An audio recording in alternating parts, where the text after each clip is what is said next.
Hey guys, comment nou ye? Nou pa mse Hugues, mwen son tax preparer, mwen son credit repair specialist, e nou revle koze imigrasyon tou. So, jodi a mwen vin fè ti video sa pou m fò sonje ki tax is right around the corner. So, nan mwen ske on mwa et demi, so nou ka komanse fè l tax. E nou men, nan Perfection Financial Group, nou komanse ap bay cash advance depi 2 janvye. So, ou menm ki gen ti moun ki vle fil tax, depi 2 janvye sou kon problem, nou ka fe cash advance pou.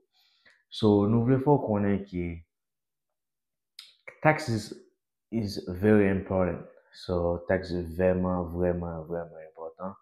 So, mwen vle fè nou konen ki tout pi gros desisyon, financial desisyon ou gen pou pren nan vi ou, whatever, nan peyi isit koto wap viv la, wap toujou bezwen tax ou.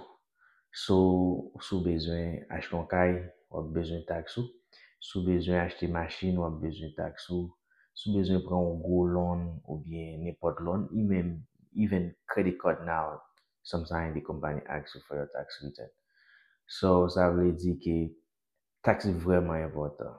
So, mwen vle fò konen ki you need to choose your tax preparer wisely.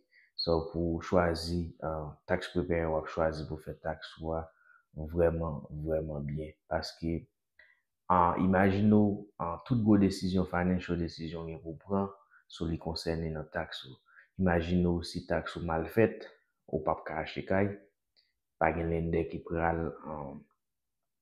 pral apouvo pou bon loan pou acheton kay.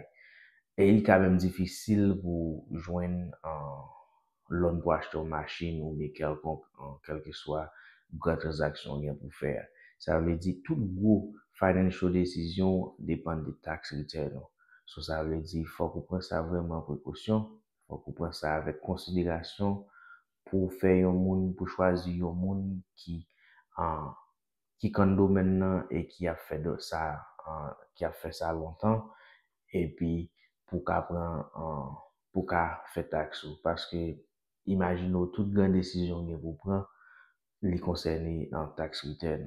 So, mwen vle fò konen nou la pou, sou bezon fil tax ou, sou ap chache yo bon tax preparer pou fil tax ou, nou lokalize nan Orlando, Florida.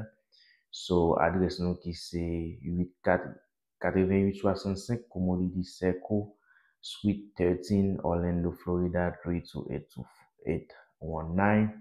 So, ou menm ki nou fè tax pou nepot state ou ye, nou fè tax pou.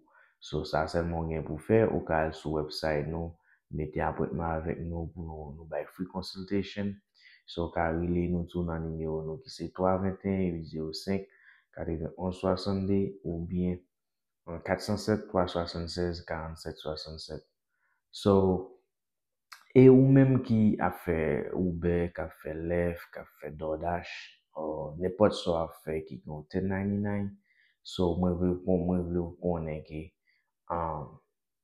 fòk ou chwazi yon moun ki nan domen nan ki kon sa la fè a miye pa lage dokimon nan nepot moun. So, chwazi yon kompaye ou konon ka fè anpèl konfians.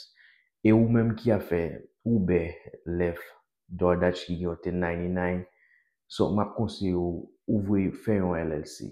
Fè yon LLC sou bezwen redwi, sou bezwen depansou yo bien legalman ou ka pran tout depansou de kan fè yo lot a fè Uber ou bien DoorDash ou bien Lyft pou ka antre yo nan tax ou.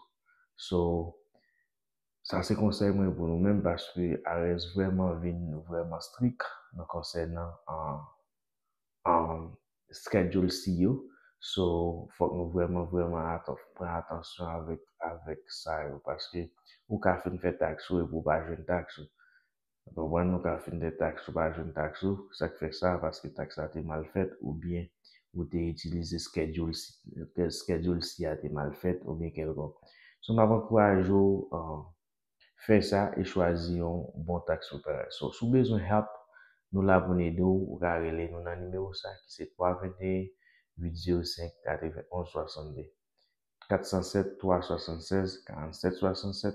Ou ka vizite website nou ki se www.pfglife.com.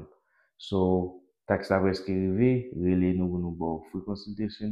So, nap komanse ap bay cash advance de janvier 2025. So, rele nou, nap tan nou.